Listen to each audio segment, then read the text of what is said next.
Ատում եմ հարբեցողներին։ Այդ իսկ պատճառով եկեք հասկանանք ինչ գինի ընտրել, ինչպիսի գինի ընտրել եւ ինչպես այն խմել, որ չհարբեր։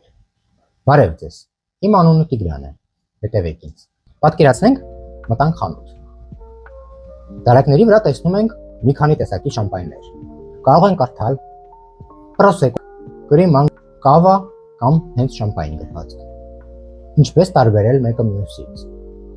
Առաջինը, եկեք խոսենք աշխարհում ամենահայտնի փրփրուն գինու մասին, Prosecco-ի մասին։ Prosecco-ն իտալական ավանդական փրփրուն գինի է, որը պատրաստված է Շարմա Մարտինոտիի մեթոդով, այսինքն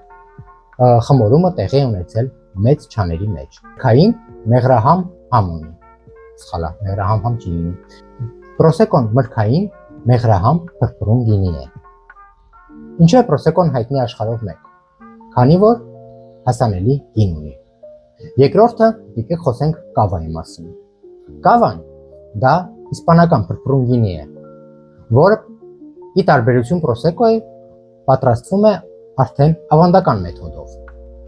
Այսինքն երկրորդական խմորումը տեղի է ունենում շշերի մեջ։ Cava-ն ունի ավելի մրգային եւ ծաղկային համ։ Եվ ի տարբերություն Prosecco-ի նա մի փոքր ավելի թանկ է։ Տվիճաշկա, հնեցում։ Երրորդը դա Cremant-ն է։ Ինչ ասել է Cremant։ Cremant-ը պատրաստվում է ոչ շամպայնի շրջանում, այլ ամբողջ Ֆրանսիայում։ Cremant-ը ավելի թանկ է, քան Cava-ն, բայց ավելի մոտիկ է շամպայնին։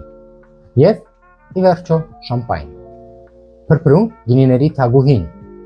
որի համը իր մեջ պարունակում է բրիոշ, եփած խնձոր, թթվայնություն եւ միներալություն, բայց շատ ավելի թանկ է, քան մնացած փրփրուն գինիները։ Ավելի մանրամասն Cava-ի, Cremant-ի, Prosecco-ի եւ շամպայնի մասին մենք կխոսենք հետագա վակներում։ Իսկ հիմա